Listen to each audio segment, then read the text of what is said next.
اعلیٰ حضرت بریلوی رحمۃ اللہ تعالیٰ نے لوگوں کی تربیت فرمائی اور آپ فتاوی رضویہ میں اس مضمون کو بیان کرتے ترمذی شریف کی وہ حدیث نقل کرتے ہیں۔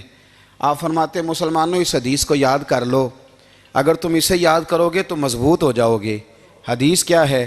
نبی کریم صلی اللہ علیہ وسلم نے فرمایا اگر سارے انسان مل کے بھی تیرا برا کرنا چاہیں تو جب تک رب کی مشیت نہ ہو وہ تیرا برا کر نہیں سکتے۔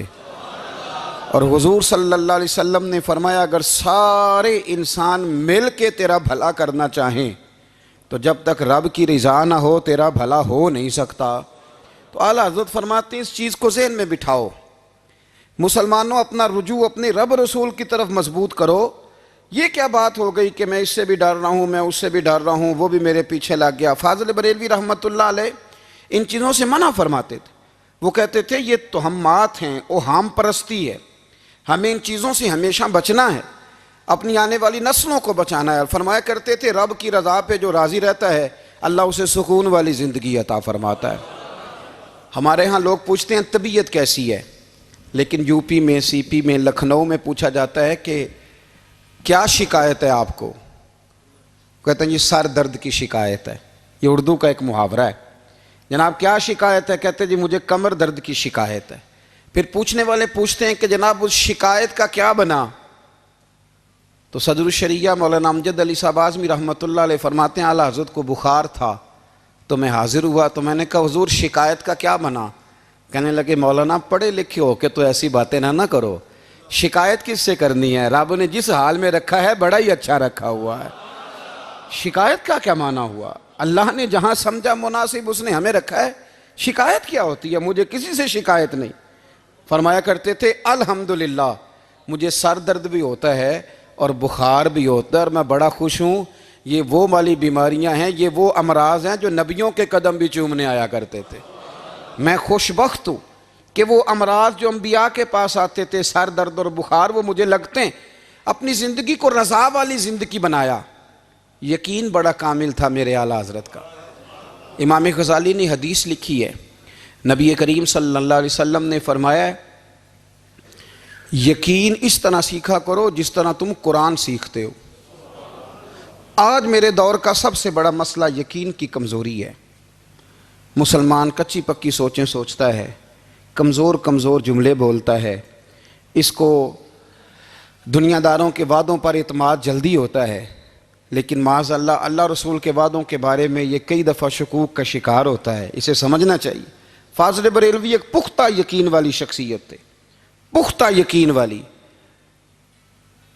بریلی شریف کے دائیں بائیں طاعون کا مرض پھیل گیا تو اعلیٰ حضرت فرماتے ہیں میرے منہ میں بھی کچھ گلٹیاں نکل آئیں، تو بعض لوگوں نے کہا شاید آپ کو بھی طاعون ہو گیا ہے۔ اعلیٰ حضرت رحمۃ اللہ علیہ فرماتے ہیں جو سب سے بہترین طبیب تھا وہ لایا گیا، اس نے میرا منہ دیکھ کے گلٹیاں دیکھ کے کہا خو آپ کو تو طاعون کا مرض ہو گیا ہے۔ تو اعلیٰ حضرت فرمانے لگے مجھے ساری بیماریاں لگ سکتی ہیں، یہ نہیں لگ سکتی۔ اس نے کہا حکیم میں ہوں کہ آپ ہیں؟ فرمایا نہیں آپ ہی ہیں، پر یہ بیماری مجھے نہیں لگ سکتی، یہ مجھے ہو نہیں سکتی۔ اس نے اصرار کیا تو اعلیٰ حضرت رحمۃ اللہ تعالیٰ علیہ اس کو کہنے لگے میاں تو جو مرضی کر لیکن مجھے طاعون کا مرض نہیں ہو سکتا، یہ بات طے ہے۔ وہ ناراض ہو کے چلا گیا۔ اب طاعون کی جو گلٹیاں ہوتی تھی نا وہ بڑے بڑے مہینوں نہیں جاتی تھیں، تکلیف رہتی تھی۔ اعلیٰ حضرت کہتے ہیں میں نے اسی رات نا تھوڑی سی کالی مرچوں کا سفوف بنایا اور مسواک میں رکھ کے جب منہ کے اندر چھڑکا تو تھوڑا سا خون نکلا اور میرا منہ بالکل ٹھیک ہو گیا۔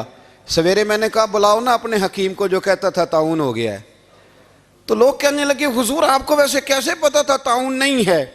فرمانے لگے پتہ اس طرح تھا کہ اللہ کے رسول صلی اللہ علیہ وسلم نے ایک دعا ارشاد فرمائی ہے، فرمایا کسی مریض کو دیکھ کے پڑھ لو الحمدللہ الذی مما ابتلاک بہ وفضلنی علی کثیر ممن خلق تفضیلا۔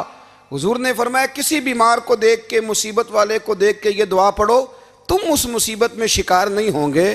فرمانے لگے میں نے طاعون کے مریض کو دیکھ کے دعا پڑھ لی تھی، تارے ٹوٹ سکتے ہیں، چاند گر سکتا ہے، سورج اپنی جگہ چھوڑ سکتا ہے، پر مدینے والے محبوب کی بات غلط نہیں ہو سکتی۔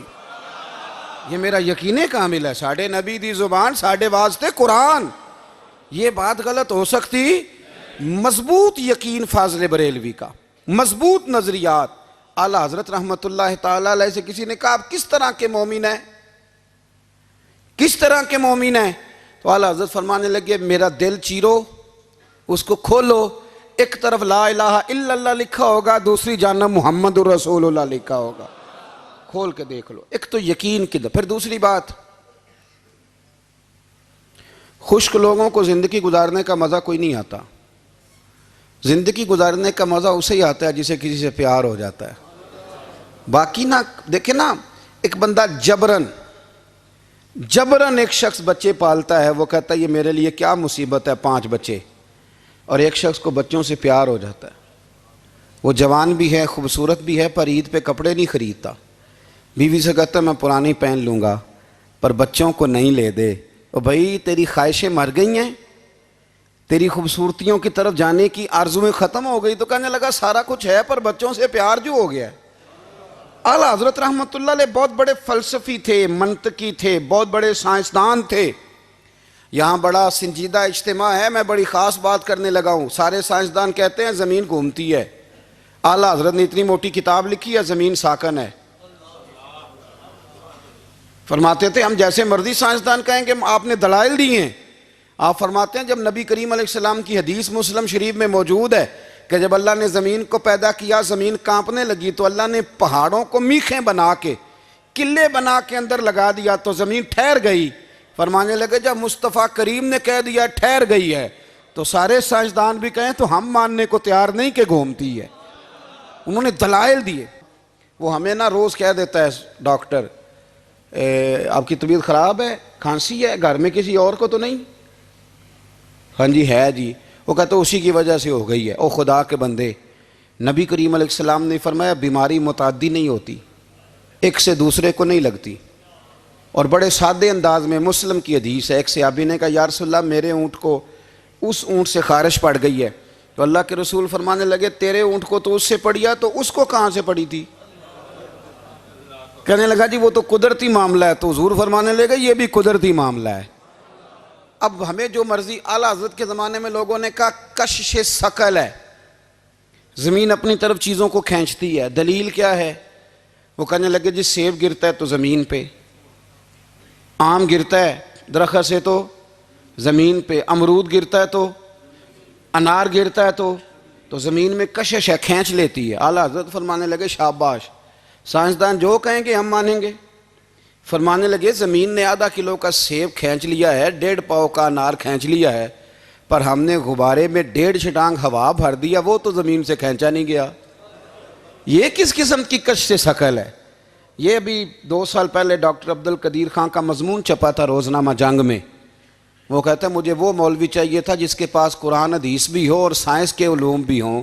کہتا میں نے زمانے کے دروازے کھٹکھٹائے, پھر میں پہنچا بریلی کے امام کے پاس, اور کہتا ہے وہاں جا کے نہ میں ٹھہر گیا ہوں, اس لیے کہ مجھے قرآن و سنت کا نور بھی ملا ہے اور مجھے سائنس کے رموز بھی ملے ہیں. یہ واحد شخص ہے جو دین کو سائنس کا پابند نہیں کرتا بلکہ سائنس کو مدینے والے کا غلام بناتا ہے, مدینے والے کا غلام بناتے ہیں. تو اعلیٰ حضرت فرمانے لگے عجیب فلسفہ ہے نا جی, آم کھینچ لیا اس نے, سیب کھینچ لیا, امرود کھینچ لیا, پر اس سے 1.5 چھٹانگ والا غبارہ. تو لوگوں نے کہا حضور پھر مسئلہ کیا ہے؟ آپ فرمانے لگے مسئلہ یہ ہے کہ ہر چیز اپنی اصل کی طرف لوٹ جاتی ہے. ہر چیز اپنی, سیب امرود انار زمین سے پیدا ہوتے ہیں تو زمین پہ گرتے ہیں. ہوا کی اصل اوپر ہے, اس لیے جب غبارے میں ہوا بھریں گے تو ہوا اس کو اوپر لے جائے گی. ہاں جب اس سے ہوا نکل جائے گی تو پھر غبارہ جو جس کی اصل ہوتی ہے ادھر لوٹ جاتا ہے. انسان مٹی سے بنا ہے تو جاتا کہاں ہے؟ مٹی دیں تے مٹی رہنا ہی. ایویں کا دی بلے بلے, اج مٹی دے اتے بندیا تے کل مٹی دے تھلے. تو اعلیٰ حضرت رحمۃ اللہ تعالیٰ علیہ نے نا اپنے سارے علوم کو نبی پاک کا غلام بنا دیا. آپ فرمایا کرتے تھے آج لے ان کی پناہ, آج مدد مانگ ان سے, کل نہ مانیں گے قیامت میں اگر مان گیا.